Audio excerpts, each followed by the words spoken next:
Hey guys, what's up? It is week 440. Have some reviews for you. The Wasteland update. I did not get Wasteland footage. The day and age of, running around with the camera and sticking into people's faces. I know it's fun at the after party and stuff like that, but it's so different. I feel like so many people do not want to be filmed. It's probably always been that way, but as you get older, it's just no camera footage or anything like that. It's just also you want to enjoy yourself. You don't want to worry about filming, so whatnot. Maybe I'll film again. I don't know. But yeah, let's just hop into the reviews. The first one up is from Arrow Video, and this is 1997 Spawn. Yeah, Spawn is an odd film. It's a New Line picture, and I feel like New Line at this time was always trying to make like these big properties. They did Lost in Space like the following year, and eventually they got really lucky and struck gold with the Lord of the Rings films. But they were definitely like putting a lot of money into like these already pre-established kind of franchises, things like that, or I guess you'd say what I'm not looking franchises necessarily with Lord of the Rings, but IP I guess is the term they'd use. But Spawn, Todd McFarlane was the guy who did the comic book, and when I was a young kid there was a toy line that came out. He designed these toys. I don't remember, the comic had to come first of course, but Todd McFarlane, very famous comic artist, and they made these toys off them in the 90s, in the early 90s, 93 96 95, and I remember buying these Spawn toys. I was really big into them. I had pretty much the whole first series. They were cool. They all came with a comic book, so Spawn was kind of gaining traction. The comic was violent, it was dark. So they decided to make this movie. It actually has Michael Jai White, who wasn't really like a big name. I don't know if Michael Jai White ever got to that big name. He kind of should have been. He's kind of like an action kind of guy. He's always solid. He's always pretty good. This one, he's covered up in a lot of makeup, and I don't think he was quite ready for like the main big role here. But I think it's more probably just the writing of Spawn in general. It also has John Leguizamo, Melinda Clarke, Martin Sheen. So basically, the story of Spawn is we have this really badass assassin who no longer wants to do it. He's like kind of, I wouldn't say necessarily if he's with any actual organization, definitely a mercenary, and he's the best at killing people. So one day he wants out. His boss and Martin Sheen uses Melinda Clarke as well to basically take him out and kill him. His best friend, D.B. Sweeney, ends up marrying his wife. Spawn goes kind of to hell. And he's kind of thrown into this weird...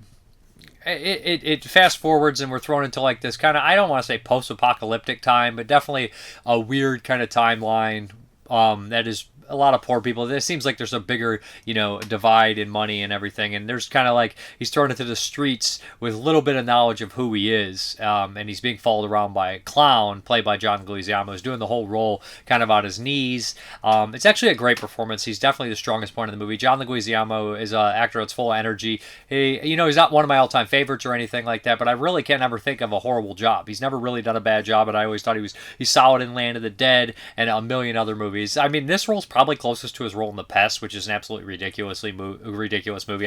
His performance here is much better because it fits with the character, but he's behind tons and tons of makeup. He's overly large, and he makes a lot of gross jokes, and seems like a lot's improv, but he's definitely the best character. He's from hell. He also turns into Violator, which is one of Spawn's main villains. But we kind of see his backstory in kind of a weird way that we kind of don't tell it in chronological order what's going on, which is strange because it's kind of a reveal shortly after. And he's kind of taken under his wing by Nicole Williamson, who's from The Exorcist, 3 and Venom and numerous other films, Return to Oz. And he's kind of taught the ropes. But both sides want Spawn. The villains, the demons, want him to rule their armies to take over Earth. And, of course, the good guys want him to stand up against Malboja, who is the evil in hell. So that's kind of the plot here. Now, Spawn was infamously kind of shit on when it originally came out. And for good reason. The theatrical version is probably even sloppier than the director's cut from memory. I watched the director's cut for this one. But I remember when the theatrical cut came out, it just really... It kind of fell flat. It had so much hype behind it with the comic and the toys and all these things, and everyone's so excited to see it. And it had this, kind of edgy thing to it. It was an R-rated movie. It was an R-rated comic, so people expected an R-rated movie. They rated it PG-13, which was a huge mistake in a lot of ways, and kind of aimed a little bit at kids. It's kind of an oddity, to be honest, of a film. And kind of like Lost in Space, which I think actually probably works a little bit better than Spawn. This doesn't really work all that well. Martin Sheen plays kind of like his evil boss, and his performance is not Martin Sheen's best. It's not bad, but it's not great. Melinda Clarke is also in here playing, like I said, kind of a hitman. She does fine as well. And I can't think of the kid from Nightmare 7. New Nightmare's in here as kind of this young kid who lives on the streets that kind of befriends Spawn. The fights are decent. The shootouts and stuff are decent. The CGI has dated. It's not great. Like I said, the practical effects on Leguizamo and Clown are great, and he's best part. Like I said, all his dialogue, his commitment to the performance, that stuff actually works really well. And I would give, kind of a recommend just to watch him. As far as the overall film, there's just like these sloppy moments. For example, Clown says, "I'm going to go attack your wife." So he's kind of in a rush. He gets hooked on a fence. He's stuck, and Nicole Williamson comes over and he gets him off the fence. And then, he's like, "I got to go save my wife." He's like, "No." And then he trains him, and we have a training montage, which seems to last hours. And then all of a sudden, he's like, "Oh, I got to go save my wife." And he jumps in a car, and Clown's still in a truck. And you're just like, what the fuck is happening? Like, is this added back in from the theatrical? And it's just sloppy. It's just kind of like a first draft or something along those lines. I know the movie was cut to ribbons a lot. The editor has an interview on here, and he says, there's a lot more with the wife establishing characters and things like that, but they cut a lot of that because they wanted to move the story forward, and it's already a decently long film.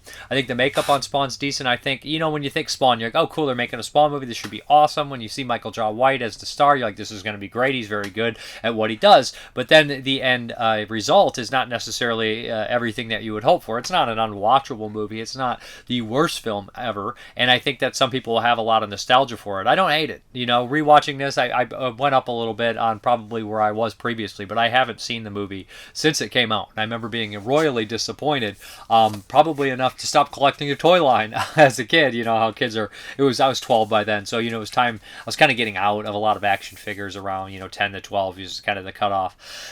No, not about 12 or something along those lines, but I stopped kind of buying that stuff. But as far as the features are concerned, we have the 4K restoration, a director and theatrical cut. All the features are kind of correlated with the director's cut here.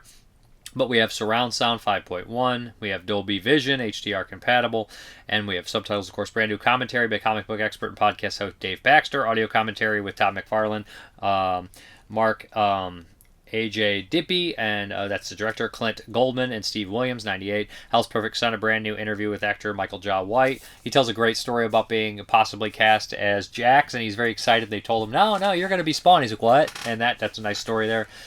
Spawn support, a brand new interview with actors Melinda Clark and D.B. Sweeney. That's nice to see. Talk a little bit about the movie, the casting, and D.B. Sweeney kind of just jumping right off and being in a commercial and getting all these big roles.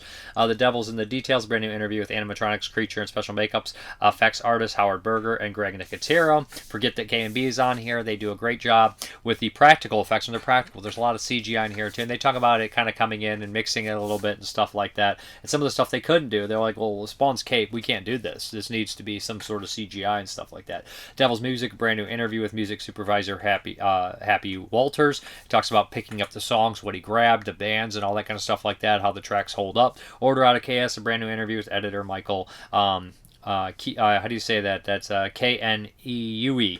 Keen? That would be Kin? I don't know really on that one. That's kind of a odd one. I'm sure if I heard it, I'd laugh how stupid I am. But yeah, he talks about what scenes they had to cut and things like that to keep the pacing and whatnot. Todd McFarlane, chapter and verse, an archival featurette from 98, which Spawn creator Todd McFarlane reflects on how the film adaptation stacks up against the original comic book version.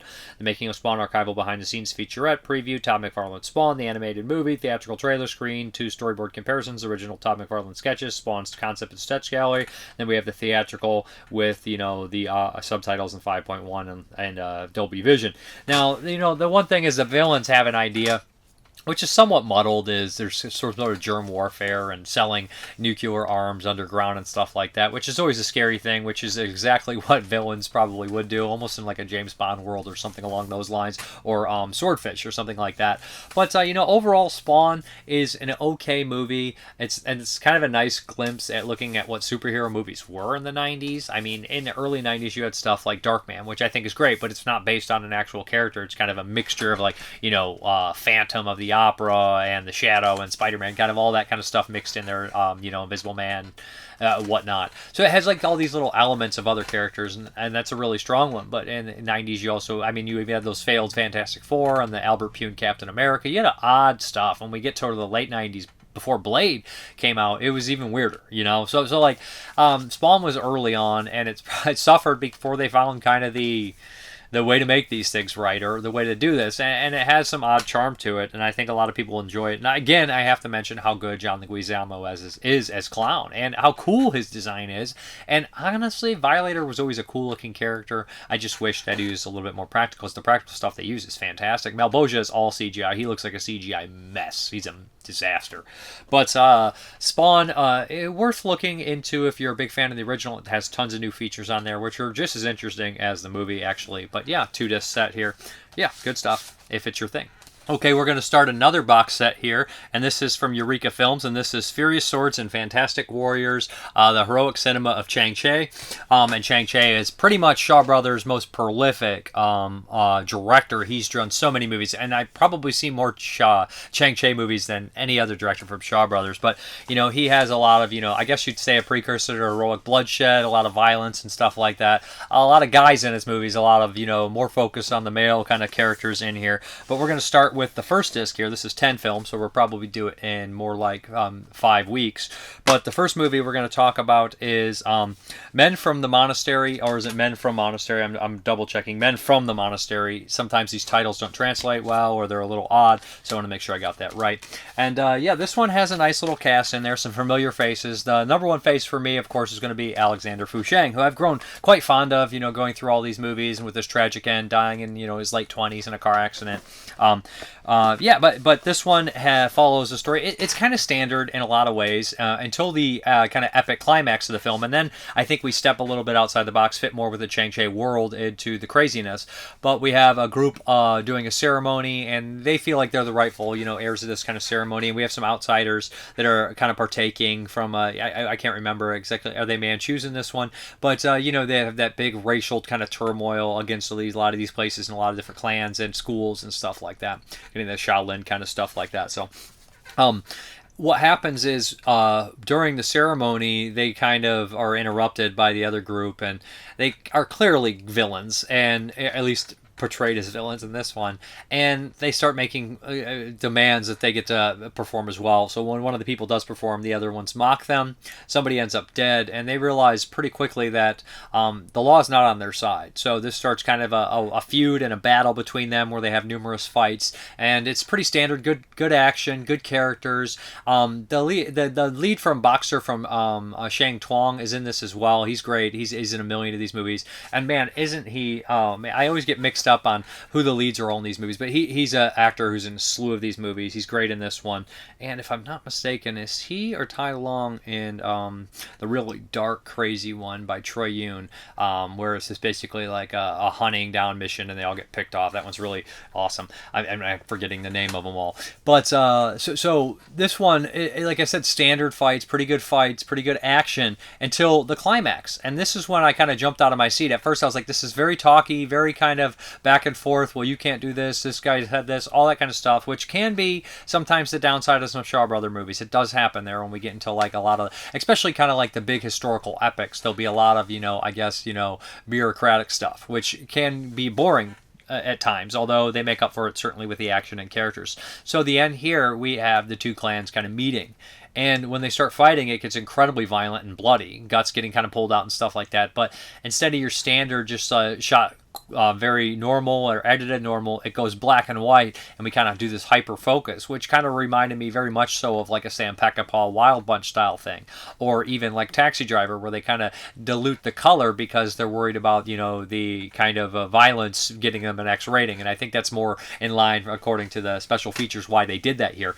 But what necessarily happens is we have all the characters fight until their death, until there's only a couple people standing. Fusheng actually has kind of a really bizarre end here, because we have all those characters, you know, well, they have a certain weakness here, they have a certain weakness here. That's very standard Shaw Brothers. Well, and the next one's even more so that, right? Well, so you have to hit them here to kill them, all that kind of stuff. This has, I believe it is English, and I believe it's Cantonese on Men from the Monastery. But let me get it out of here, and then we can kind of dive into the features, which, of course, I did watch all the features, and I believe Men from Monastery, let me get in, there's a commentary on here by Ooh, David West. That's pretty solid commentary as well. Almost all the commentaries are pretty good. Like I said on here, the other one's by Frank Jin for the other film. But yeah, David West is pretty good about this. It's kind of standard going over the characters and whatnot. It's funny because I listen to all these and then I go to talk about them and they mix together because there's so much information. And this shares generally the same cast as the next film as well. But there's also another little nice feature on here. Where is it on here? I want to make sure I get it. Saving Shaolin Legends of Modern Martial Arts, new video essay by Jonathan Clemens. That's great because it kind of talks about the historical accuracies of these movies, and I think David West talks about that in the commentary as well, about what's true, what's not true, what year did all these things happen. He said that there could be a chance between 40, 50, 60 years on when these characters is that the father or son. So they have characters in the movies that are interacting that shouldn't be interacting because they're changing the period piece settings, and all these are period pieces because they want to be more modern to get the characters more, I guess, approachable for the modern audience. But I thought Men from Monastery was a solid Shaw Brothers kind of martial arts film until the very ending where it picked up and we saw a lot of the characters we enjoyed die, and it kind of reminded me a bit the other one more so, but the kind of introducing of the characters like of the warriors, kind of like have these characters and whatnot. But I thought Men from Monastery was decent, solid movie. Okay, the next one in the Furious Sword sets is Shaolin Martial Arts. So kind of a generic name. I don't think that's the original, Chinese name or anything like that. But this one kind of follows a school. And we have a villain, of course, who wants to wipe out all the schools, which is very common in these kind of films. And they don't want these people training, so they send in these bad guys to to clear them out. And of course, they get their asses kicked. So they ship away for a couple special badasses that have these magical kind of talented powers. And they're pretty impervious to everything. So they come in and kind of clean house, kill a bunch of the people. A small group of them do escape. A lot of them we actually end up seeing in kind of the opening title here, and they're kind of all introduced. Very warriors like I said, you have the characters and things like that. So, and what happens throughout this, or Young Guns even, but what happens here is a lot of these characters are introduced, and you have Fu Shang and other notable faces, including Gordon Liu. Before Gordon Liu was pretty big, so you think like some of these characters are going to last till the end, or last a little bit longer. And this one is really good about kind of pulling the rug out from underneath you, where you said, oh, we spent all this time with this character and this is traditional, we would have this character face off against. And it's not necessarily, it doesn't really do that, which kind of surprised me and also made this one stand out. But the two main bad guys, we have like the two main bad guys, and then we have, of course, the leader, the henchman, main henchman, and then kind of like another guy who like led like the smaller group of guys that kind of takes charge. So we have like four kind of main baddies here. But the two badasses are the ones that kind of run through almost the entirety of all these characters and kill all of them.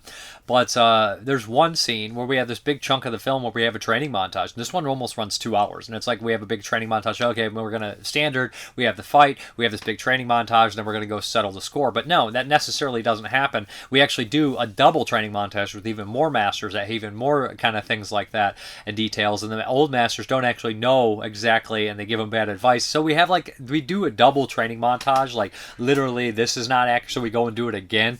And it kind of throws you kind of for a curveball, because some of the characters end up dead and you're just like, oh, I did not see that actually coming. But it wraps up pretty quick. On the commentary at the end, when they always do, the Shaw Brothers movies wrap up right at the very end. They don't linger around. Once they're over, kind of like the Universal horror films. But the end of this one, they're talking in the commentary, Frank Shin and Michael Worth, both good commentaries, people to have on your commentary. Of course, they do a lot of these, but together too, they talk about how the women kind of took a back seat in Chang-Chi's movies. They really weren't a main focal point here.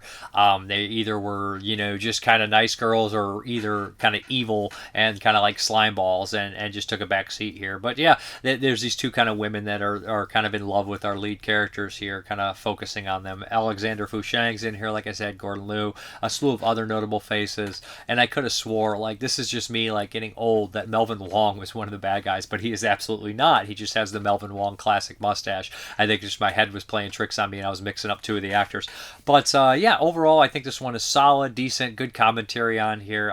I think I prefer, I don't know which one I prefer. This one's a little longer, but did I think it flowed better? There's like a lot of long training sequences with the classic like trying to do your quick hand to punch through things like that, and you do chop this wood for a long period of time. You're like, I can't learn by chopping wood, and then it's like that is the training, which is very reminiscent of a lot of the other Shaolin martial arts movies. But overall, decent start to this box set, Furious Swords and Fantastic Warriors by Eureka Films. Okay, the next one here is from VCI Entertainment, and this is Tulsa Tears, the story of made-for-home video movie business. And this is kind of like the Wave Productions, but a little bit bigger than that. So, you know, this starts with the owner of VCI, who died in 2006, Bill Blair, and it talks about how he got started, you know, being, you know, big into movies and like kind of doing his own, like, I guess, like rental, kind of weird, kind of small business thing. And he eventually decided to start producing his own films, realized that, you know, the horror movies were kind of the big thing to do, and he made the first SOV for the market, kind of first horror movie made for the VHS market, realizing it was going to be a big boom here. With Blood Cult. And then he would go on to do the sequel, Revenge, but he did The Ripper after that. So this is kind of the story of, you know, the opening of, you know, how VCI kind of got started, and then it kind of continues and it goes into the other Tulsa Terrors movies made in Tulsa, Oklahoma. And it's really interesting to kind of see these movies made on a small budget, with all these different people in here. They talk a lot about Mutilations, which is a fun movie, shot on 16, edited on tape. So he's been kind of stuck in that SOV world too. There's a couple other ones that I never even heard of, like a Revenge Tale that's in here, and they go all the way up to like the early 2000s with this pair of female filmmakers that do movies like Branded that got released for brain damage. So it kind of does this whole little thing here, and I thought it was really interesting. We have Bill Blair, who runs VCI now, the son, Robert Blair, I think, but I can't remember. I think it's Robert Blair. He runs VCI now, the son, so he's interviewed on here. And a bunch of other people that were involved with the films, including actors, producers, filmmakers, just talking about it. And they edit it well. You know, it's not just talking heads. It cuts in with all the movies. And there's a bunch of movies that actually, you know, I've heard, of course, like 10 from 10 Killer, and of course Blood Cult and Revenge and Ripper and stuff like that. But there's a couple in here, especially, you know, I had heard of Branded too, the latter one. But there's a couple in here I hadn't heard, like the Revenge Tale and Changer I might have heard about. Maybe Massacre released that. So it's like, it's all sorts of these kind of weird regional charming movies, and it kind of ties in with another movie that I'm talking about this week, Twisted Illusions from 1985, which is also an incredibly early SOV movie by Tim Ritter, and he actually talks about that in his commentary. So that's kind of interesting that they're kind of cross paths. You know, he didn't really know the Blood Cult at the time being made for the VHS market, because he was doing kind of the same thing that they were, but on a smaller single him and Joel D. Wynkoop scale. But I thought Tulsa Terrors was interesting, and I enjoy these kind of documentaries with all these kind of, you know, I wouldn't say they're strange characters, but they're definitely unique kind of characters when it pertains to the movie world. These people that didn't really know what exactly they were doing or what they were getting into, but they just wanted to create art, and they do seem to have, you know, fond memories of it, enjoyed memories of it. But when we get towards the late 2000s, the filmmakers making the movies in like the late 90s, early 2000s, and they kind of say, you know, the video market completely changed. You know, it's no longer that kind of idea that you're going to go there and make these movies and sell them to theatrical whatever. It's like, it's over. You know, it's no longer a video store market to sell these in. So it's kind of time to hang it up, and that's kind of very sad to see that. When by the time they said they got to their last movie, it was kind of, you know, understood we had done this for 10 years and we had a good run, but it's over. And I feel like that a lot when it comes to, you know, indie filmmaking myself. So I was just like, when I felt like it was over for me, I just had to get out, you know, and whatnot. But just all that kind of stuff like that.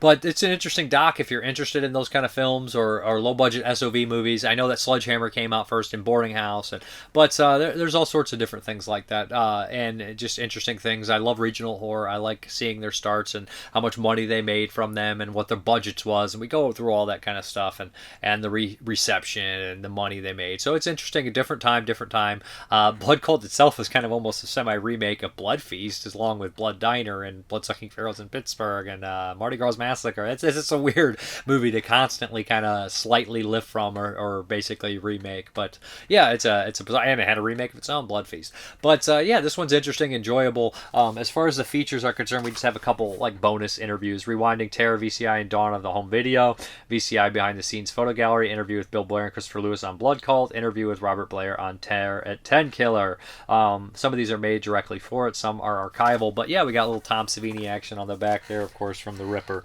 Not a huge fan of The Ripper, if you guys didn't know that, but Savini does not like the movie. He said he was great to work with. Very nice guy. Got him because, it was the days before the internet. They just knew that he was synonymous with gore and horror, and they were like, well, let's get Savini as our big name in here. And as it progressed, they had John Carradine and John Wayne's kid in the movie. So they understood that what sells a movie besides the gore and the kind of nudity is maybe a name or two on there too. So they kind of go over all this stuff. Okay, we're going to start another box set here, and this is the Tim Ritter collection, the SOV years. Yeah, so Tim Ritter, independent director, started in Florida, got his big break, with his movie Truth or Dare in 1986, which I covered for this. Covered all the Truth or Dare movies recently, and I had done it before too. I made a whole video about Tim Ritter in my early YouTube years. But also, he directed one, I think, from 84, would it be 84, 85? I think it's 84, Day of the Reaper, which is a super low-budget movie, and I think it might, is it on film? I always thought that was SOV, so I'm wondering why it's not in here. SRS, maybe it's not SOV, maybe it's like Super 8 or something like that. I think it might actually be Super 8, but it's been a long time since I watched Day of the Reaper. But so they kind of go over the story when we're talking on the commentaries and everything like that with the Truth or Dare movies and with the Twisted Illusions movies, which I'm going to talk about on the first disc here, Twisted Illusions 1, 1985. So being a big fan of, he said Tales from the Dark Side, Tim Ritter, and Creepshow and stuff like that, they wanted to make their own anthology. Now, Joel D. Wynkoop was Tim Ritter's babysitter, so they had parted ways, and he was a few years older as Tim Ritter became like a late teenager, 17, 18 years old. Joel D. saw that he was looking to make a movie, so he reached back out to him after he made Day of the Reaper, and they said, hey, why don't I help you sell this to video stores? They drive to store to sell these to videos, their tapes to video stores, and they decided, let's make our own. Let's make another one, Twisted Illusions. So the famous short that came out of that, of course, is A Truth or Dare, starring Joel D. Wynkoop. But let's hope I can remember the 4 or 5 other shorts that are in here as well, directed back and forth between Joel and Tim Ritter. A couple of them involve television kind of tears. One's the Capricorn TV, which is kind of fun, about really like cheap guy that steals cable from a cable network from Capricorn and gets us just desserts. Ritter said that must have been kind of in the style of like a Videodrome that it just came out a couple years previous. And then we have Mind the Stairs, which is a Joel one, basically making fun of people, the irony of taking care of yourself to just die randomly. And then we also have Vacuum, which is about something going in the vacuum that typically does not go in the vacuum.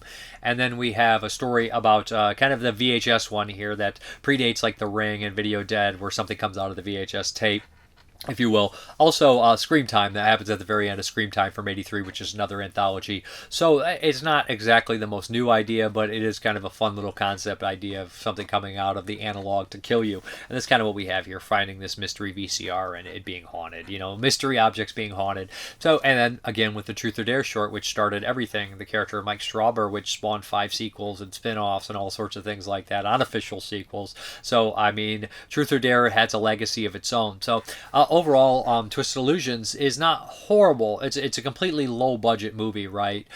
Incredibly cheap film, made by a 17-year-old and another young guy. And it has its charm. The acting ranges. Most of the acting's pretty poor, but a lot of that you got to think is sound and setups and all those kind of things like that. I think the Truth or Dare segment stands out for good reason. I think that is the best one. I think it's the most memorable, and obviously they thought so as well. Use it as a concept to get more films made. But Truth or Dare is how many SOV anthologies are there from this time frame? Not too many, actually.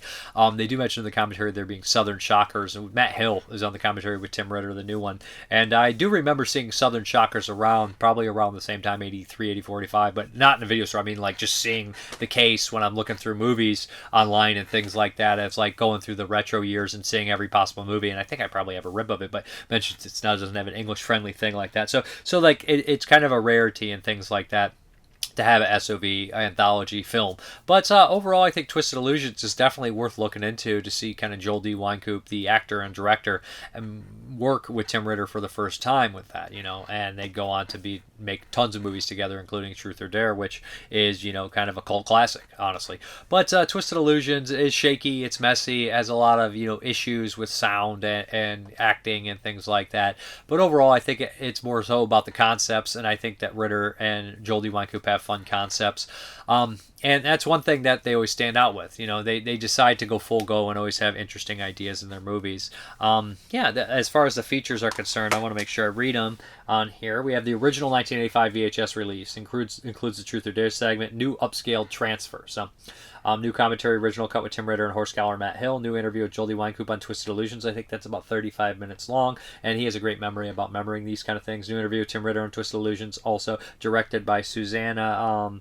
How do you say that? Capostasi, who directed Emasculator and Night of the Zodiac, two cool retro SOV movies, and new still gallery with Tim Ritter commentary and trailers, of course. Yeah, so the first Twisted Illusions is kind of fun to watch, but I think it's more for like the super fans of Tim Ritter. It's not going to stack up on something like Dirty Cop No Donut, Creep, or Truth or Dare, or anything like that. I mean, but you got to take it into consideration when it was made, how much it was made for, who it was made by at the time, young people and whatnot. And it wasn't like today where you can get a better camera and film. You know what I mean? They're making this on SOV camera, so there is that. Twisted Illusions, 1985. Okay, the next one is Twisted Illusions 2, made in 2002-2003, and now this has 3 stories on here. This has one by Joel. They made it 20 years later, as they advertised at the end of the first one. One by Tim Ritter, one by John Bonker, who went on to do other films or made other films before this. So there's 3 stories here, with kind of the newly added in. This was, I think, the original version, but it's never really been released for anybody else, with the kind of drive-in commercials with the hot dog cartoons and stuff like that. All these kind of vintage things that kind of play in between the segments, which are kind of nice little touch to it. But so we have the 3 shorts here. The first one is The Betrayal, and this one is a good concept, very much like Pumpkinhead, as the commentary and the director mentioned too. I was like, okay, he's stating that it's like that. So what we have here is a woman who believes she was cheated on. She uses this kind of magical book to get revenge, and what happens is kind of a creature from beyond the grave kind of carries out that revenge at a Halloween party, and there's a twist that's fun and cool. The acting in this one's really bad. The acting's terrible, and I'm not trying to point or pick, sometimes that's not always the actor's fault. Could be the editing, could be the coverage they got, whatnot, or the sound, whatever it is, but the acting is really bad on this one, and the concept is fun and decent. But I like the concept, like I said, and the makeup effects are pretty decent too, but the acting is pretty poor. The next one is Jodie Winecoop's one, which is one that I always stuck with my head. It's probably one of my favorite little shorts, and it's one of my favorite things that Jodie Winecoop ever did. And it's basically just about a mentally messed up person who's in Sunnyvale Mental Hospital. Of course, he should be. And he has this big kind of spiel. He's kind of just, like a really like flex your muscle for Joel. And he's just kind of going crazy, and he's romantic, and he's angry. And then we kind of fast forward down the line, and we see him as kind of like this kind of like really timid guy, and these doctors saying, you're good now, you can do whatever you want, why don't you go be an actor, get out in the real world. And he's all nerdy, and he's making a lot of nerd references and stuff like that. You could tell he's obsessed with pop culture and films and things like that. So he eventually gets released, and he goes to try out for a movie, and at first he's getting made fun of, but before long he wins over these producers, and they say, why don't you just stay in character for a while, which is a horrible thing to say, because it's this crazy movie where he plays a killer, and you kill my grandma, where's my grandma's chainsaw? And that's just like a line in the script that keeps bringing up, because that's what he does, and it's fucking hilarious. Where's my grandma's chainsaw is just such a odd line, but Jodie Winecoop basically starts scaring people. I'm just practicing for the part. It goes on for way too long, but it's funny because he's just like doing these crazy wild things, but of course he's going to kind of relapse, and that's kind of the plot. This was used in Dirty Cop No Donut Part 2 as well. They kind of incorporated it in there, but yeah, this is a good fun short that kind of just, if you love Jodie Winecoop's acting and his manic kind of energy, then I would recommend checking this one out, because I think that you'll enjoy it. And I love Jodie Winecoop's acting. I think he's just tons of dedication and just insane, and just this is one of his better performances for sure, I think, too. And the final short in here, I don't remember if it's called Tapes or what it's called, but this is by Tim Ritter, and this one is weird, man. It's edited kind of weird, kind of like the Wicked Game snuff version, which is wild on here, just kind of the repeat dialogue and things, and I think he mentioned he wanted to do that in the Natural Born Killers kind of style thing, but this is a weird-ass one, where we have this kind of small kind of bald guy in a suit show up with like the Magnum to this lady's house in a towel, and she's like, where are the tapes? And he's freaking out, and we'll like cut to him wrapped in like tapes, screaming, which is kind of a hilarious gag that continues. And then like he ends up having the wrong person in kind of a funny way, but he finds his right person, and he's tracking them down. Angela Witt, I think is the character's name, and he just is after them, and she has no idea why. And she calls her friend, she kind of runs away, she runs into like a weird cop. The cop gives a good performance. I think the main person does a decent performance. I think that's Tim Ritter's wife in this. And then the guy who's chasing her down for the tapes is actually really great, really good comic timing, and I think the editing is weird enough to be interesting too. There's one huge lull in this movie where we have a character on the phone and they have this big conversation, which is completely way too long, and it drives the runtime up, and I'm just like, this is bad because it's just boring, and it's back and forth dialogue, although it kind of plays it to the twist at the end, but it just doesn't work for me. That's the only hit I'd have on this short. I mean, they're low budget, but I think the acting in the second and third short is much better than the acting in the first short, and for the most part, better acting than the first Twisted Illusions, of course, but they've had some time to work on it. I think the score's better for the most part. Yeah, I don't remember the score from the first Twisted Illusions, but that was probably just like Tim Ritter doing it himself at that point. But yeah, he has the Japanese guy doing his score here, and it's better. And he did. I think the Japanese guy did a score on a bunch of his movies. I can't remember, and he did a bunch of movies, and his scores are pretty good. I think the scores stand out.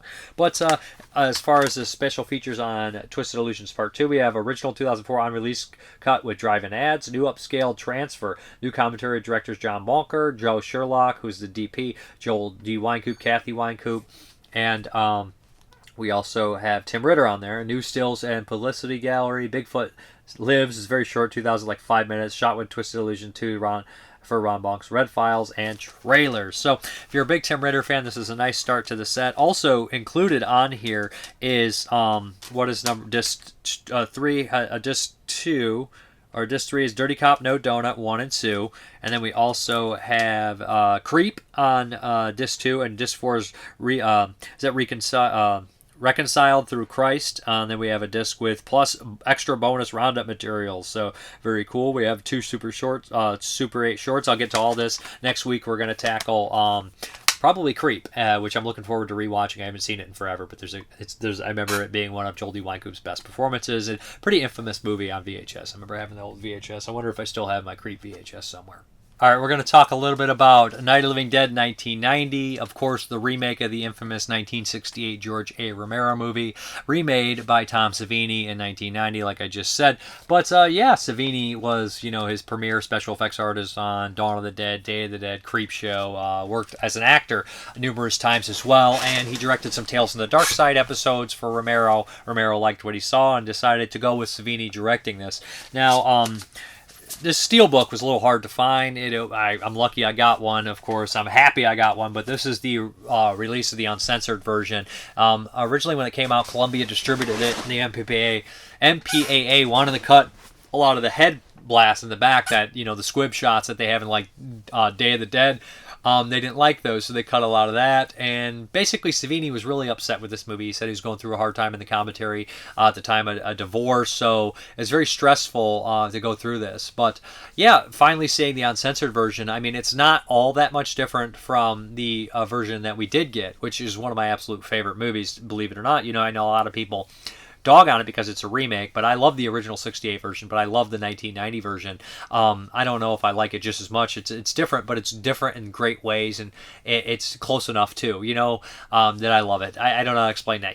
This was just one that you kind of have to, I feel like it's better to stay close, but kind of deviate a little bit. So Savini said what he wanted to do in this one was use people's pre-existing knowledge of the original and kind of throw like monkey wrenches and just scare people. You expect this, and then something else comes out, which is very smart. Savini, again, is one of the premier best special effects artists around at the time, and probably he doesn't really do as many special effects, but he was one of the greats. And he always said it's magic trick, right? Get him to look here and then throw this at them, and he's 100% right, because he does that in this one. You'll think this is going to happen, and then something comes out here and you're like, oh shit. But Night of the Living Dead is an iconic movie made in, of course, Pittsburgh and Pennsylvania, and it's the kind of movie from its geographical or regional location. It's one of the big regional horror films ever made, along with like Texas Chainsaw and Evil Dead.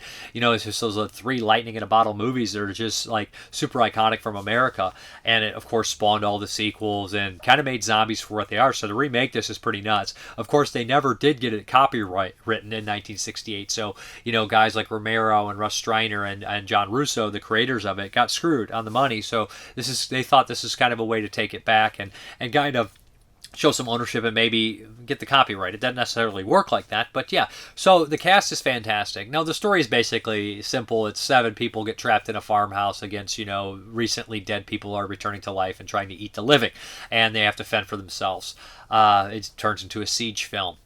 Now, so we have these the characters, of course, the actors are Patricia Tallman, who is kind of a stunt woman. She's in Knight Riders, and she's really strong in this. They decided to make Barbara more like, Sigourney Weaver or even Sarah from Day of the Dead type character instead of, the Barbara from the original film that kind of shuts down in a catatonic state and is, mauled by zombies at the very end by her brother. But, Patricia Tallman was a good choice. She does a great job in here. We have Tony Todd as Ben, and this is one of his strongest performances. Kind of a breakthrough role before Candyman. He was already in Platoon and stuff like that, but this kind of got him a lot of name, sight recognition. I think a lot of people knew he was in this when they saw him, and he's just fantastic in here. A great Ben replacement, and looks a lot like him, and it's one of my favorite performances. Damn thing had to be dead, but it just kept coming. There's so many good lines. Damn you to hell.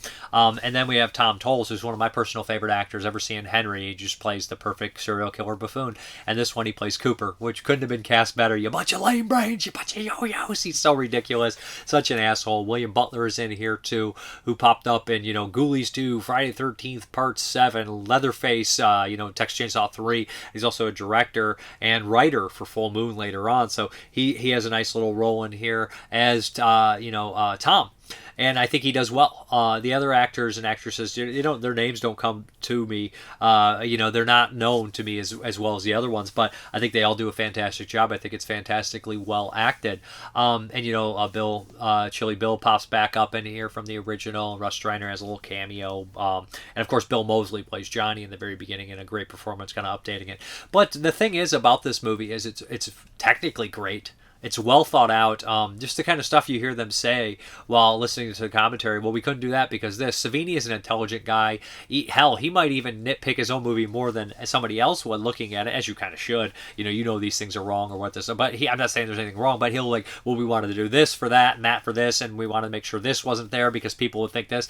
So it's like so much little detail in there that, watching all the movies that this year, I was like, oh, that's bullshit. That wouldn't happen. I don't see that in this movie. And maybe it's nostalgia because when this came out, I was 4 years old, and I remember seeing it pretty early on along with the original, and I loved it. I watched it numerous times.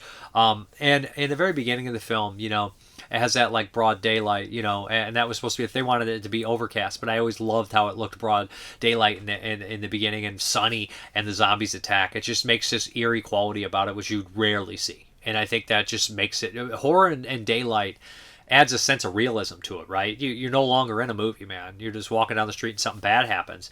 But that whole fake out in the beginning is priceless. The zombies of Uncle Reege is super memorable. The zombies in here are incredibly memorable, and they have the dead eyes. These are probably top 2-3 zombies of all time in any of the zombie films.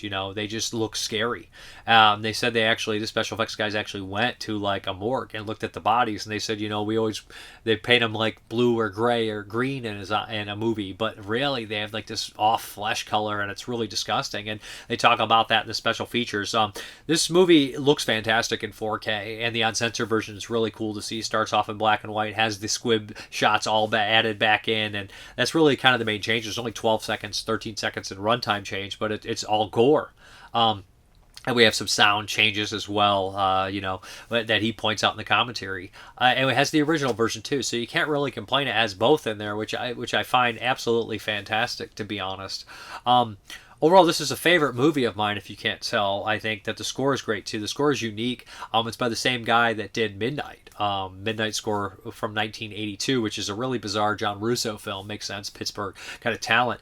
But the zombies, like I said, there's so many memorable ones in here. Mr. Magruder, and Reege, and the skinny one that pops through the window. The zombies here are very much in the Romero world, where you remember them, like Dawn of the Dead or the original Night of the Living Dead or Day of the Dead. There's just memorable zombies you can pick out in the background. They make them characters more so than just a nameless mob, which is perfect. In the commentary, Tom Savini mentions wanting to make people seem like they're actually death, and the old commentary, we got to make people seem like they know what death is, again, because they made zombies so silly and all these other things that came out like Thriller. But I think that they did a fantastic job here. I like the changes they made. I'm glad we still have the original though, so they can go back together and work perfectly. But the one thing that I do miss is that I like the more newscaster footage in the original that we have. We have more of the Sheriff McKellen. Yeah, they're dead. They're all messed up. We just get that as a passing, and I think some of the stuff in the original version, which is the most powerful stuff, is watching them TV and seeing that, yeah, they're dead, they're all messed up. That stuff's great with a newscaster when they're watching the footage. I think that's the strongest stuff, some of it in the original. But it's a hell of a compliment to be, they cut pretty much all that stuff in this one. It's not really in there very much, and it's still a fantastic movie. So there's Savini's doing a lot of different things.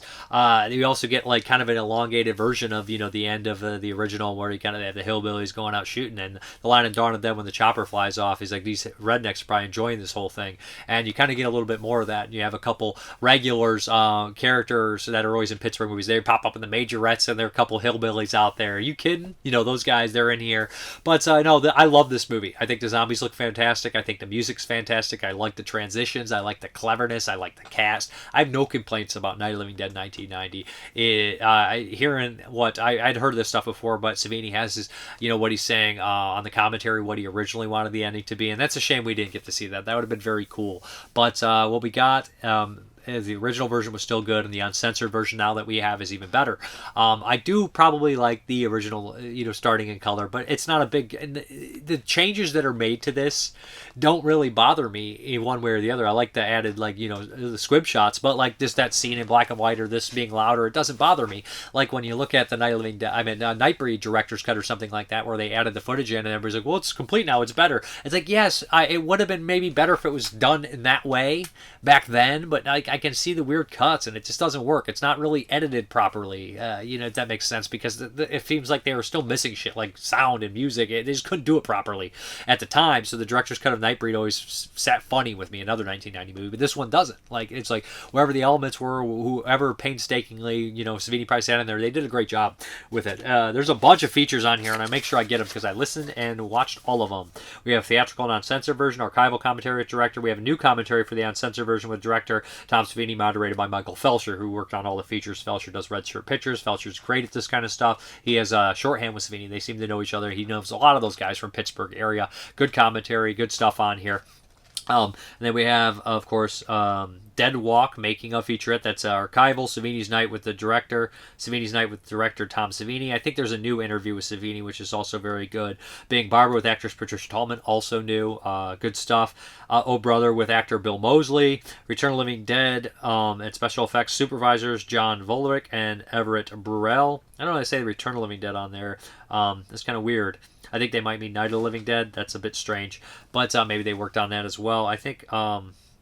I'm not really sure what's going on there, but they talk about working on this, and I'm going to read all of them before I start talking about the features. Time with Tom with actor William Butler, Flesh and Blood with actors Mickey Anderson and Heather Masur, In Living Color with producers John A. Russo and Russell Streiner, Cutting the Dead with editor Tom Dubinsky, and The Dead Speak with zombie performers Greg Funk and Dirk Ashton, theatrical trailer. So these features really paint a picture of everybody coming on there, how much they knew about the original Night of the Living Dead, how much they didn't know, and you have a wide variety of people. Of course, you have the original producers on there, Streiner and John Russo, saying how much they, this is a pretty good film, and the zombie performers working directly with Savini or Tony Todd, and everybody, says their piece about Tom Tolles and Tony Todd and all these people working on the set and all that kind of stuff like that. Their own personal stories are all interesting. They all add an element to the disc, and they all do it. This is one of my favorite releases of the year.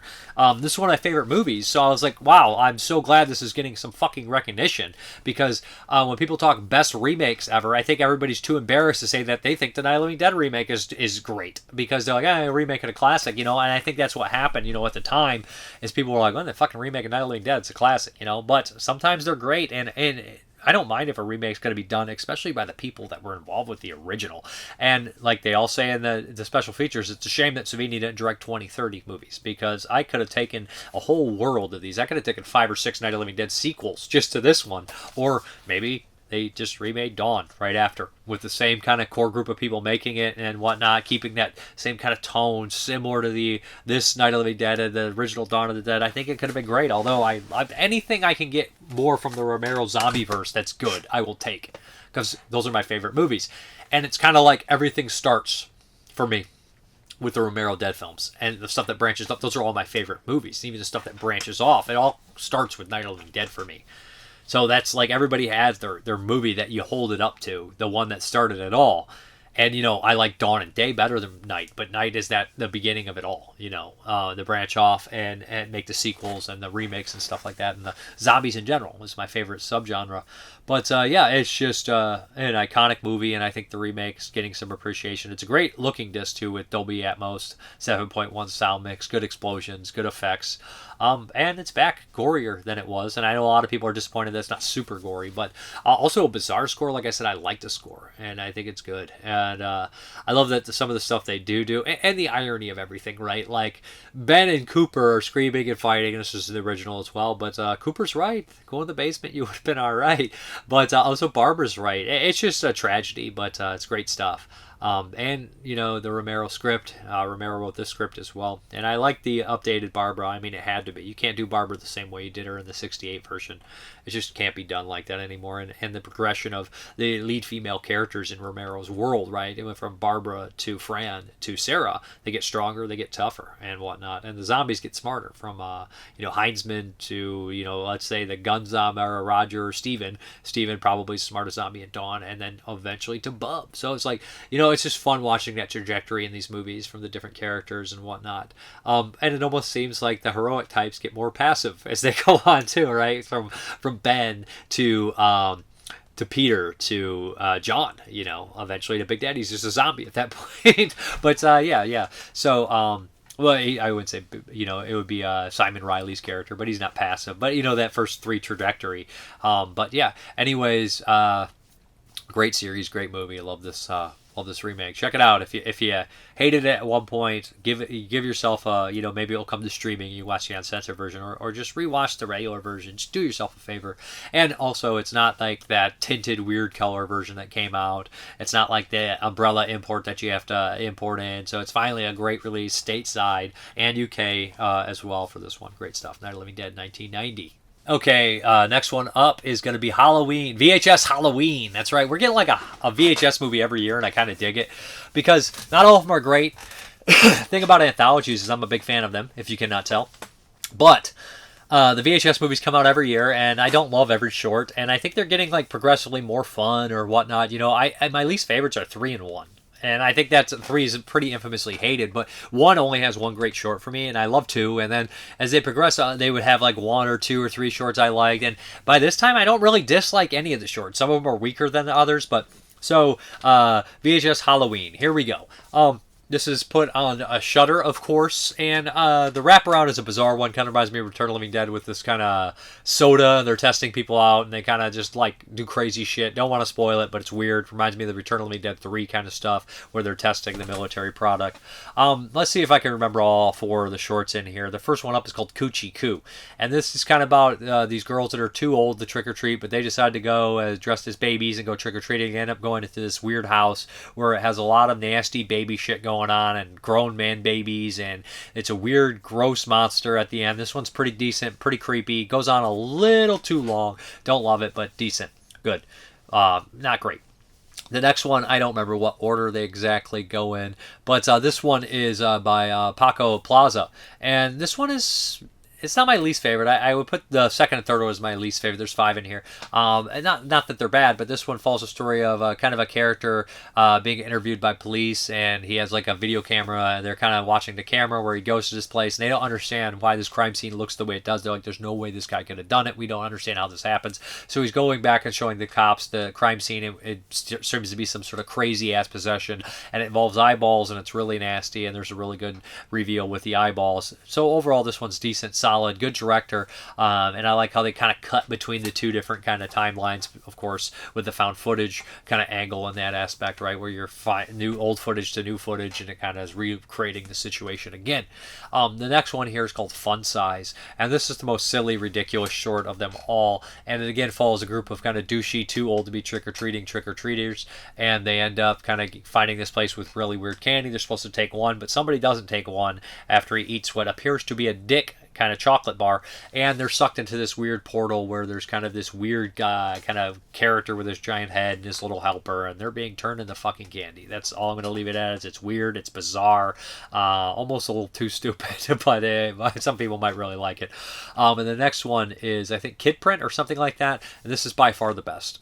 This is basically if VHS made a Halloween segment in the style of August Underground. I don't know how to fucking explain this, and you're like, that doesn't sound great. I mean, but I was like, I can't believe they're doing this. So what's happening is in the small town, Halloween's approaching, and a bunch of people are going missing. Kids are going missing. So they're like, hey, let's make these weird tapes where everybody says their Halloween costume, their age, and they're recorded. So if they do go missing, they have this tape and they can find them. So everybody's going to this small place and getting these recorded before Halloween. And we kind of follow the guy who runs this shop, and he's told to kind of go back to look at, the kind of whatever. I don't want to spoil everything, but he somehow stumbles on a bunch of these tapes of what the killer's been doing. So we see all these little snuff films, and it gets a little too close for comfort. It's really nasty and disturbing. We have a lot of kind of snuff kind of video footage. It's unpleasant as shit, and I can't believe they went where they went with these VHS movies. They do have a lot of nasty gore, and this one also has that disturbing aspect and small town feel. I think this one works really well. And then the final one here is like a haunted house kind of style, where this father and son, throw on this haunted house every year, and they're having this turmoil. The son doesn't want to do it and whatnot, but they kind of use the possessed object, and the whole haunted house comes to life, and all the people in the haunted house are getting ripped to shreds and stuff. A lot of fun, pretty simple, but the end shot is amazing, so that one's really good too. So I'd put Kid Print, Haunted House as the two best, and then I probably might put the wraparound as the next one, even though it's overacted to hell on purpose and goofy, and the bad guy is just a cartoon villain. Might put that, and then Coochie Coo. And then I think I'd put the Paco Plaza. My least favorite is Fun Size out of the 6 shorts. But overall, a very fun experience. Pop it in on Halloween, pop it in, and just be like, hey, even if you sound like you won't like it, just give it a chance, and I bet it sucks you in and it gets your attention. But I like this one, VHS Halloween. I like it. I've enjoyed most of them at this point. Maybe one short in there was kind of crummy overall, but VHS Beyond was good. The one before that I enjoyed most of them, 94, 85. I'm getting them all mixed up. That is the problem, though. I can't tell you what short's from what anymore. I'm getting all mixed up with my VHSs. But yeah, this one I enjoyed. Okay, let's get to those 1983 movies. Now, I don't have an intro way I should, but this one is an odd one. This is Please Don't Eat the Babies. And I got to have some context on here and explain this a little bit to you guys. So now, this might go under the title for a lot of people as Island Fury. Now, Please Don't Eat the Babies was made in 83 and released, I think, in Greece and Japan properly in this cut. But then, and the director went ahead in 88 and recut an opening and made Island Fury and released it and used some of the old footage in there. And they add this whole rap about these two girls, that they're young, footage from that, and they're finding gold. That's not really... Island Fury looks terrible. I watched some of it. It's not really the same movie. It had reshoots and stuff in the beginning, so crummy. But Please Don't Eat the Babies is a weird one. It stars Kristen Baker from Friday the 13th Part 2 and Hank Worden. Worden is his name. He's in some John Wayne movies. He's this weird, strange character actor. This is a fucking bonkers weird movie. Does it fully work? Absolutely not. It's kind of like a little bit more... I don't even call it that. So this movie is part killer animal, part exploitation, part cannibal movie. Yeah, it's all these kind of weird, and part portal to hell, which I didn't even catch on to. So I was like reading stuff about the movie. It's like, oh, that's what that whole fucking basement scene was supposed to be. So what we have here is a group of kids who are told, don't go to this island because there's a lot of weirdos on this island. A couple captains warn them on the boat.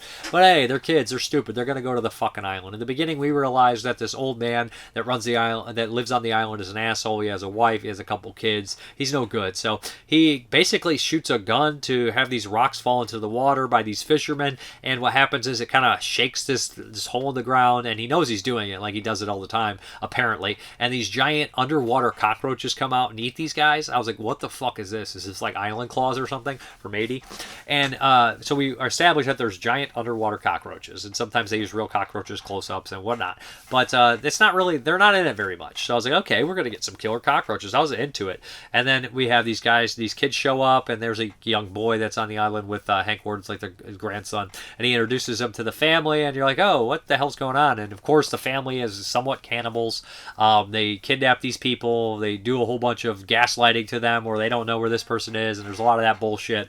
And then we kind of have like the grocer sons come out. One of the grocer sons come out who's kind of been hidden. He's kind of like the character in Ghost Keeper, although that guy was kind of a Wendigo, but he's like hidden, right? We have the two brothers, but one's kind of gross hillbilly, and one's actually just unhinged, can't stop, and he ends up eating one of the girls. But yeah, it's up to the kids to try to survive as long as they can and fight off the hillbilly family. But at the same time, some of them have been thrown into like this basement where I guess there's a gateway portal to hell where like a naked woman comes out and has sex with somebody, and these two evil guys are being real ridiculous, and they kill a couple of the people, and it's just a bizarre, weird fucking smorgasbord movie that doesn't 100% work at all. I think Marty Rustum, who produced Eaten Alive, produced some of this, who did reshoots for Tobe Hooper's movie Eaten Alive. That's the one I'm talking about. But yeah, so it kind of tracks that he would have some sort of hands in this, maybe whatnot. But it's a weird, wild movie. I'm glad it exists. I'm glad I watched it.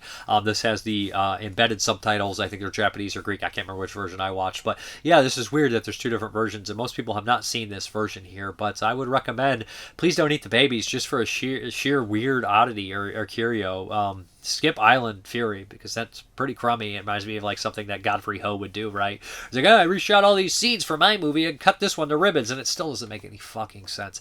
But yeah, I can't imagine Island Fury holding up. This one barely holds up as it is. Please don't eat the babies. But weird. More killer cockroaches, please. Maybe less Gateway to Hell, or more Gateway to Hell, and let us know what the fuck's going on. I don't know.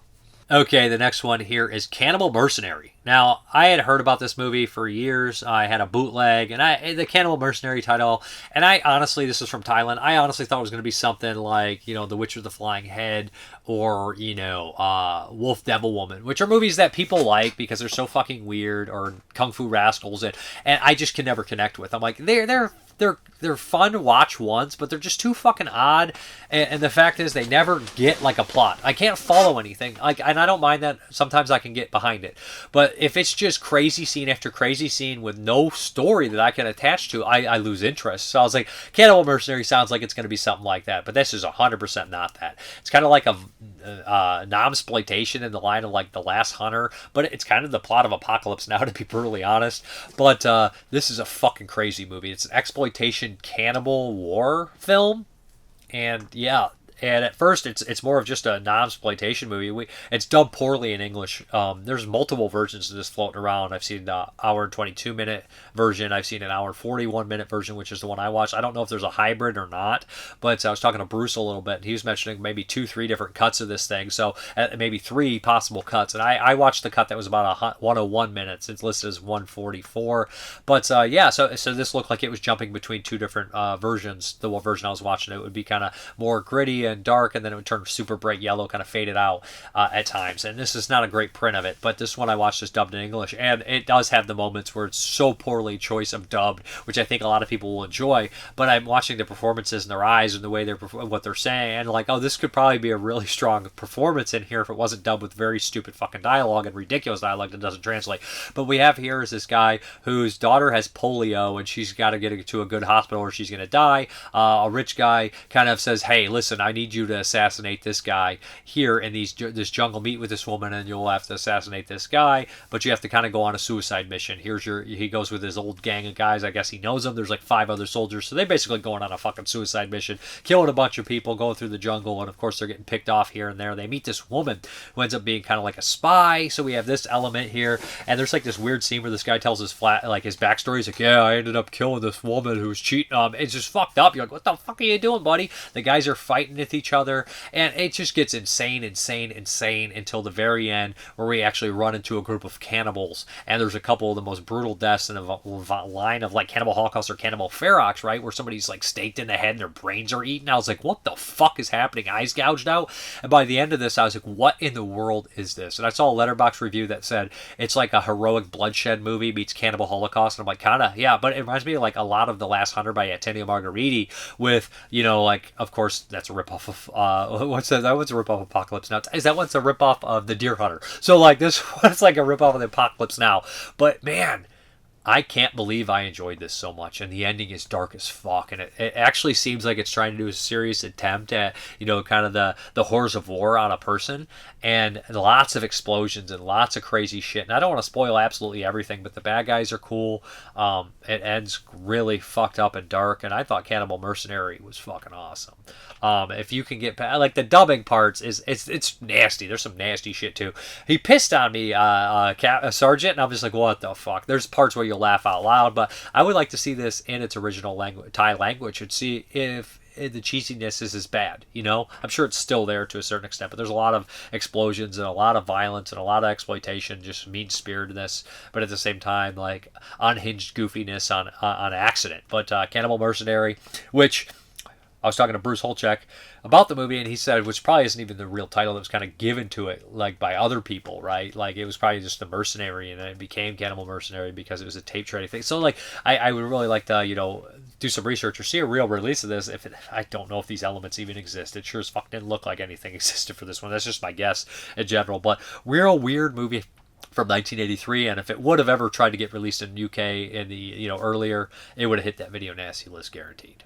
Okay, this next one here is Strasek, the Vampire, and this is an oddity. This is definitely an art film. It is black and white. It is a period piece. It has a framing narrative where somebody's narrating over the entire thing and kind of doing these flashbacks and telling everybody all these things. It is made, it's a Swiss movie from Switzerland, of course, but is in German. So, this one kind of opens up with this guy telling a story. This guy was this. He's kind of a priest. And then we kind of introduce this young boy who's living with his mother. His father is kind of not in the situation. He's moved on. He's not there anymore.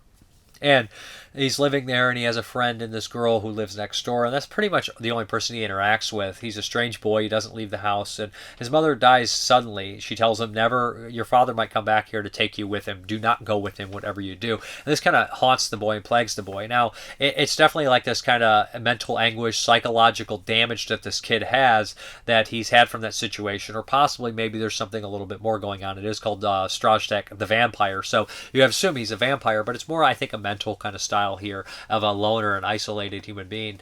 And after we kind of have this idea where he kind of escapes as a young boy, we fast forward, he's been living in these kind of mountains alone. And from my understanding, it is that girl from the original, possible. Maybe I'm wrong here because we spent a lot of time with her in the previous, so it has to be her. Maybe I missed something. But she ends up kind of stumbling on this person in the mountains that she's going to take pictures, and kind of gives away his location. And that's kind of just like the tragedy of it all. But it's an odd vampire film. It has like a dark, depressing kind of thing about it, and a sense of dread, so maybe that's why it's more put into the horror movie, but it'd be more of a psychological drama, possible horror film if you look at it in that aspect. It's well shot, it's well made, it's well acted. It's just doesn't really go far enough for me to love, and for the story that's in there, it didn't lose my attention for being about 70 minutes long, but I feel like this could be 40 minutes and get everything across that it had in there, but maybe I'm wrong. Interesting enough to watch from Switzerland, and all I read was the letterbox. I don't know if it's a co-production or anything like that. I need to do some more in-depth research. But overall, I thought it was interesting and decent. I don't think it's great. It's definitely more of a psychological film instead of a horror film, but still cool. Strasek, the Vampire. Okay, the Patreon pick is Radical Jack, starring everybody's favorite Billy Ray fucking Cyrus and George Buck Flower, who died 2 years after this movie. This is 2001. So Radical Jack, Billy Ray Cyrus is not really my guy in terms of music, in terms of acting. I don't know if I've ever seen him act in anything, to be honest. And this is kind of like your very cheap, I would guess this is a TV movie, I don't know. But, Radical Jack, yeah, it's kind of like a Roadhouse ripoff. Well, Radical Jack was an ex-military guy. He's approached by some agents and they're like, hey man, you're the only guy that can pull this off. And he's like, I'm retired. He's on a motorcycle. The same kind of crappy bullshit you'd expect from like a Wolverine comic or something years down the line.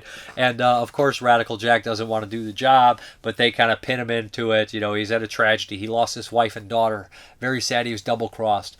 He ends up taking the job, goes to this small town, and we realize this small town is ran by a bunch of pricks, that George Buck Flowers, kind of the guy running this whole operation, and he, has his small arms dealers and stuff like that, and he's trading all these nuclear weapons and things along that nature. And his kid is kind of like this main prick guy that runs the whole thing, and he has his own hillbilly goons that look more like stuntmen and act more like stuntmen than actors. But hey, that's kind of par for the course here. But Radical Jack gets kind of involved with a local waitress who was dating that guy, so that causes all this turmoil and everything like that. But his boss is cool, man. They're both war vets, so they talk all the time. It's that kind of movie, right? It's incredibly cheesy, incredibly by the numbers, incredibly on everything you'd expect to happen happens. There's double crossing. There's terrible acting. I don't think that the lead actress is terrible. There's nudity, surprisingly. Seems like it's shoehorned in a little bit with side characters that don't really do much besides have sex and then die. Buck Flower's fine in it. He always does a good to great job at his movies. But yeah, this is overall a pretty bad movie with a corny shootout at the end. Is it the worst thing I've ever seen? Absolutely not. Is it somewhat entertaining? Yes. There's a riff track so you can kind of know what movie you're expecting. Did I hate it? No. Do I like it? Not really. No, it's crummy. It's stupid. And I just mean Billy Ray Cyrus is not a great actor. It's hammy. It's cheesy. It's everything you'd expect the movie to be, right? When you see like guys playing like rugged guys and this cheap kind of crap like this. But overall, I mean, Radical Jack, what more can I say? Dan the cameraman picked it. He thought it was funny. I don't know what he wants me to do is flip out or something about it, but it's just a crummy, cheesy action movie from the early 2000s that's probably past its time to even be made. It may be like a late night Showtime movie, possibly. But it is what it is. It's a Roadhouse kind of CIA ripoff, clunky piece of crap. Yeah, that's all there is to it. There's characters that are in one scene and never come back, and you're like, why were they even here in the first place? But that is Radical Jack. All right, let's get these questions, comments, and concerns. Where are we at here? Jesus Panito gives me a fire. Thank you. And go to the second page here. Mr. Giazation, hell, you're hot and handsome. Raise those arms, baby. Okay, thank you. Death Rattle, if you had to estimate, how long do you think it would take you to get through all the 1983 movies? I don't know. Less than a year. Let's go less than a year this time. I know it was about a year last time, but I'll move along quicker this time. Less movies to watch, too. Ilk Vomit, now you got to check out The Wash with Dr. Dre and Snoop Dogg. Love that movie. Total guilty pleasure of mine, I guess, to go along with Car Wash. I probably won't, though, to be honest, unless somebody picks it. Audio Love, fun Halloween 2 tie-in with Car Wash. Dean Cundy did the cinematography, and Gloria Gifford has a bit part in it. Very cool. You got a little pumpkin smile on there. Martin VP, have fun with 83. I will try. Ken Coakley, the pickup selection made me green with envy. All 7 Nightmare on Elm Street films in 4K is great. My favorite one was part 3. It's a great one. The cast alone is great with Priscilla Pointer, Carrie as Susan Snell's mother. Little did I know was that Amy Irving is Priscilla Pointer's daughter in real life. I didn't know that. Yeah, but Priscilla Pointer's great. She's in a lot of movies. She was also in The Onion Field as Ted Danson's mother. Another actor I absolutely adore is Craig Wasson. Starred in Body Double in 1977. 2 of his movies released, and both were films about the Vietnam War. The first was called The Boys in Company C, it was released by Golden Harvest, and also starred Stan Shaw from the Monster Squad and Andrew Stevens. It was also Lee Ermey's film debut. The same year, he made Go Tell the Spartans. It takes place just before the war started to escalate. The film was filmed to give Burt Lancaster's career a boost. The other actors to become horror exploitation stars David Glennon, The Thing, Matinee, and was in the cast as well as Joe Unger, Tinkerbell and Texas Chainsaw 3, Mark Singer, Beastmaster, Bobby Kim from Kentucky Fried Movie. Became the other cast members from Dream Warriors included Patricia Arquette as well as Lawrence Fishburne. I loved them Boys in the Hood, of course. Heather Langenkamp and John Saxon returned. I saw in the theater that was crowded, and a female brainiac let her kids run up and down the aisles and play games during the R-rated movie. Told the ushers and they didn't know what to do. Finally, they were kicked them out. He said the other picks that made me greener than me was Night of the Living Dead remake. I watched the Final Destination movie Tony Todd made when he was sick. Started crying when I saw him. He looked really old and frail. It's pretty depressing. I met him a few times and he treated me like a friend. So it's him and It's him and Tom Tolles. He remembered me every time I saw him. So did him and Tom Tolles. I think so. That's what he's saying. When I met Tom Tolles, he didn't have a Night of the Living Dead 8x10s. He asked me how to say an autograph. I told him I liked the time in Night of the Living Dead when he was bringing down the TV set and just pinned him down. He said, "You can't get any reception in the basement, dickhead." He says, "Yeah, dickhead. I wasn't taking it downstairs. You can't get any reception in the basement, dickhead." He loved it and said it was going to use that quote in the autographs all day. I saw Night of the Dead at the theater during a real good weekend. The day before that, I saw Stephen King's Graveyard Shift in another theater and read a Henry Portrait of a Serial Killer, so I had a great weekend. Yeah, I loved Graveyard Shift too. Tom Sweeney was right when he said the film had twists and turns, but it had the changes only deadheads like us. I have this and Freddy films on Fandango that I think and Night of the Living Dead, Nightmare 1 are... Oh, Night... There and Night. Oh, I don't know what he's saying there. Night and Nightmare 1 are in 4K. Sometimes they upgrade me from HDX to 4K Ultra. By the way, I can name a lot of Steve Guttenberg films. You know, this whole Steve Guttenberg thing now coming out. He says The Chicken Chronicles, Something for Joey, Billy, Boys from Brazil, Diner, Cocoon, The Return, Bedroom Window, Zeus, and Roxanne. Chad, Miss 45, Chad 5933, Miss 45 reminded me I need to pick up a copy of Rubber Gun. Way up, dude. Gives me a thumbs up. Thank you. Nick from Flanders. Seems like I ought to give Miss 45 a chance. I dig a good revenge story, and who am I to argue with Arrow? Indeed, Mr. Parker the Great and Powerful. Just watch Miss 45. I hope the Nightmare on Elm Street 4K set comes with the new extras, though. I doubt there is much left to tell post Never Sleep Again. The 4-hour doc on these chilling or cheesy depending on which chapter you're watching. I'm looking at you, part 6. Questions. Did any horror flick ever give you nightmares? Of course. Nightmare on Elm Street used to give me nightmares. From a Whisper to a Scream gave me nightmares. I saw these very young, so yeah, I had nightmares. If all the Mr. Romero Dead films were to be released on 4K in one big set by Severin, Vinegar Syndrome, or Arrow, would you upgrade or double, triple? I'll buy those every time. It's favorite series. The late, great Richard Burton did a handful of horror films near the end of his life. Did you see any of them? I saw both Exorcist 2, didn't hate it, and Medusa Touch. Excellent feature. I've yet to watch Absolution. 88 Films is releasing it soon. Lastly, is it a bad sign if the actor does horror in the late stages of their career rather than early on? I didn't see any of the Burton ones. I don't think I ever saw Exorcist 2, honestly. 1 and 3 and 4 or 5 or whatever you want to call it. But I don't know if it's a bad sign. I mean, it probably is a bad sign, but people get a second life from it sometimes. If you look at, like Christopher Lee or Donald Pleasance that let these guys continue to make movies forever. And I don't necessarily see it as a bad sign personally, because there's a lot of actors that made horror movies late in their career that I love their performances, like Jack Palance or Martin Landau or something like that. So I don't know. I'm sure that a lot of people do look at it as a bad thing, and I'm sure they did too, some of them. Enjoy those Nightmare movies on 4K. Try not to dream of Freddy or Jeannie. Till next time, God willing. All right, thank you. But let's just do the Patreon pick here. I'm doing it here. I'm ducking out of frame. 5 movies for the Patreon pick. I think the Swamp one I had already watched, or Swamp Ape or some shit like that. So let's draw 5 more out. Again, if you haven't been drawn out in the last few draws, let me know. You'll get bumped ahead. We got Lorna Macumba. I think this is the Jess Franco movie. I think I have that on Blu-ray, so that should be fun. I think Severn recently put that out. And then we have Jim Simon, Sweet Hostage, 1975. We got some old ones. I'm not holding it up. I don't even think they're registering. But, yeah, we'll do the update after this. My Cinema Wasteland update. What's next? I pulled out like 5 there. Couldn't do that. Dan the Cameraman, Airbud 2. Jeez, Dan. You're fucking killing me. The 4 and 5. Jim Simon, Full Metal Jacket, 4. And then last... Get one of these in the center. We got Explosive Action, Phantom Soldier by Teddy Page. Ooh, I've seen that cover art. Looks like a fun action movie. Explosive Action, also a good YouTuber. Check him out. Let's get into this Wasteland update. Okay, let's jump into this. First up is just a DVD Steve Rudinsky threw me, Curtains for Christmas. Not my normal thing I'd watch, but maybe I'll watch it around Christmas. He did give me the DVD, so there we go.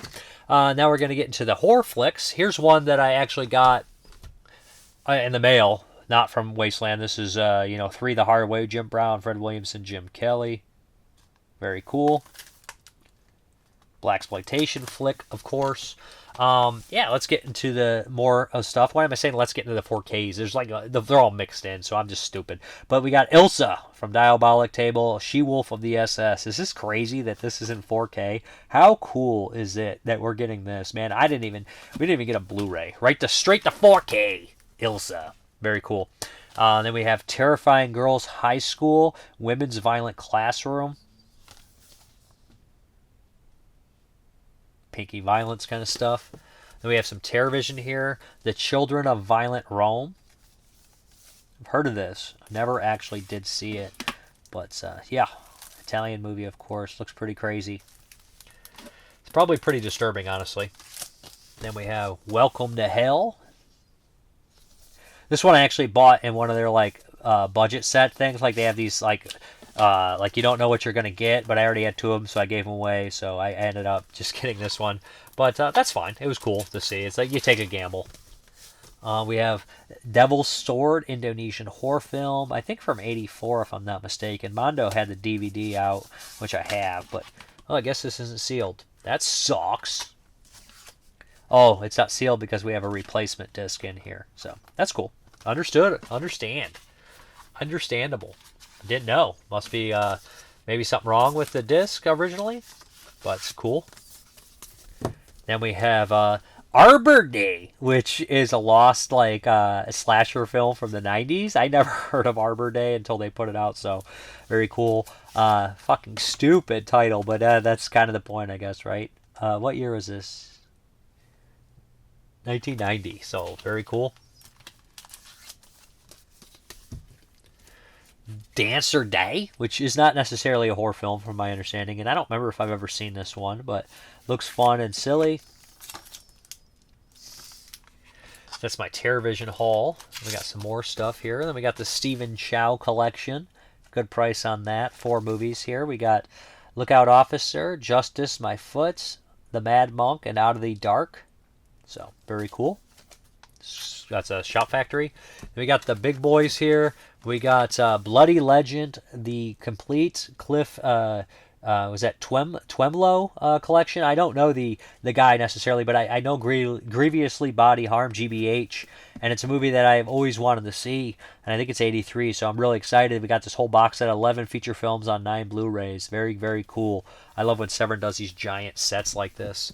And then we got some little things like this just sitting around. And then last but certainly not least, the one I was most excited to grab, Dance Macabre Volume 4, the Italian Gothic collection here. It does have the corrected disc in there. Care Creatures from the Grave, Night of the Damned, The Devil's Wedding Night, Baba Yaga 11 disc set. Yeah, this is very cool. Love that they're doing these. This is totally up my alley. But yeah, that is the update. Good stuff. I enjoyed my Wasteland experience as always. Lots of great people there, and I'll keep going until they stop doing them. All right, we're not going to change the camera angles this time, but as always, you guys have a good one.